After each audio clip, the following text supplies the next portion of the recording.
Then I realized what she was doing, that she's actually trying to buy a live bird right in front of me. If you kill that, I'm gonna become pretty freaking violent, so. But do you eat chicken? Oh yeah. I eat it, but I ain't gonna have no part of that. Like, I know I get it from the market and I understand that, but like when it comes to me personally. Let's just stop that nonsense right there. Here's the thing, okay? So they take you out to buy some food for your first day in Nigeria.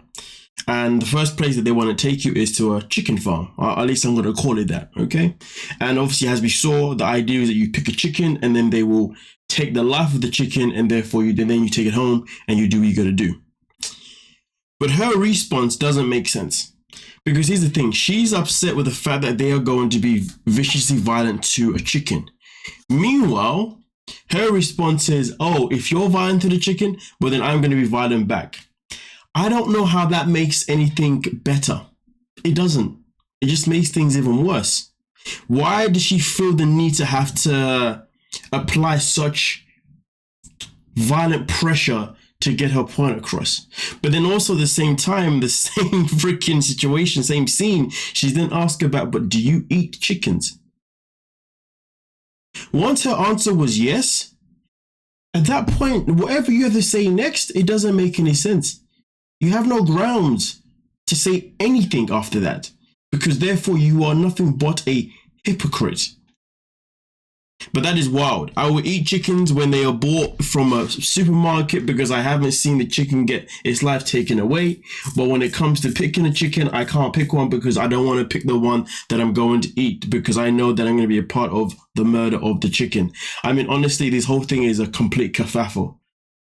Some people in this life just don't make sense to themselves, but yet they still speak. I always say people that yap the most, people that talk the most, are the people that lack the most brain cells. Because when they talk, they just talk shiz. And yeah. I'm not going to have that decision. You know what I mean? Because I've never got that kind of physical attention or care. Like, I've never cuddled on the couch. I've never like... To have this conversation in person, to discuss this. I will not be having sex with you until we get married.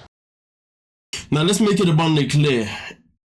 Chidi says from his own mouth, and I will go back to exactly what he says, okay? So we can hear it again, loud and clear. And let me just pop up here. Like, I've never cuddled on the couch. I've never like... To have this conversation in person, to discuss this.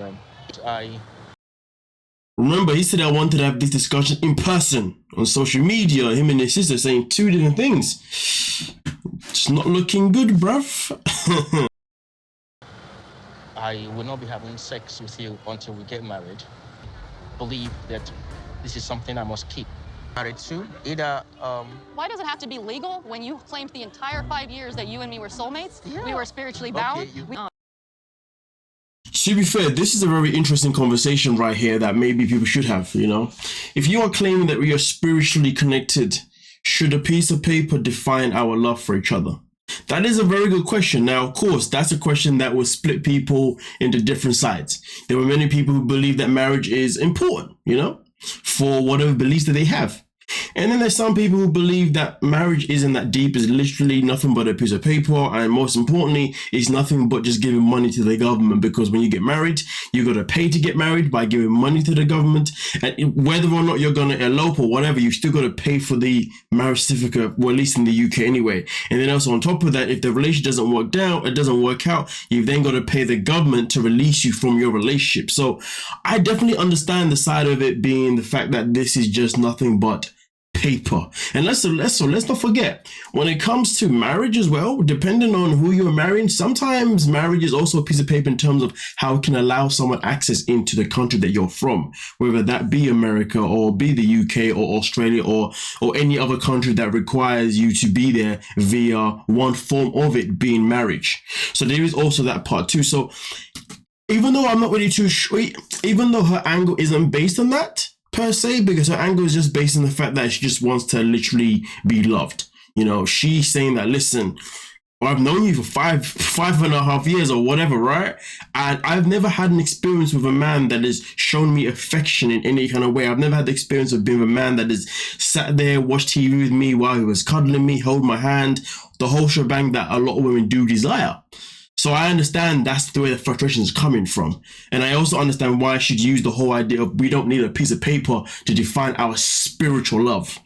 And to be fair, let's be real, you know, when it comes to religious people, there are people who are religious spiritually, and then there's people who are, so there's people who are connected to God, I believe, spiritually, and then there's people who are connected for religion. It really depends. There's always so many different levels to everything, right? But either way, though, for me personally, I don't really believe that a piece of paper should define someone's connection to someone. Do you know what I mean? For me, I could care less whether I got married or not. I mean, the way life's going these days, I don't really want to get married, to be honest with you.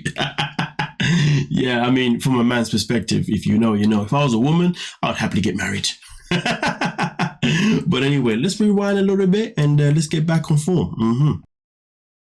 Either Why does it have to be legal when you claimed the entire 5 years that you and me were soulmates? Yeah. We were spiritually bound. Okay, Sex before marriage going against God. I see that more of like a system thing, like a government thing. Like that has nothing to do with God. God can easily put two beings together and they're in love, and he's not like, hey, you got to go down.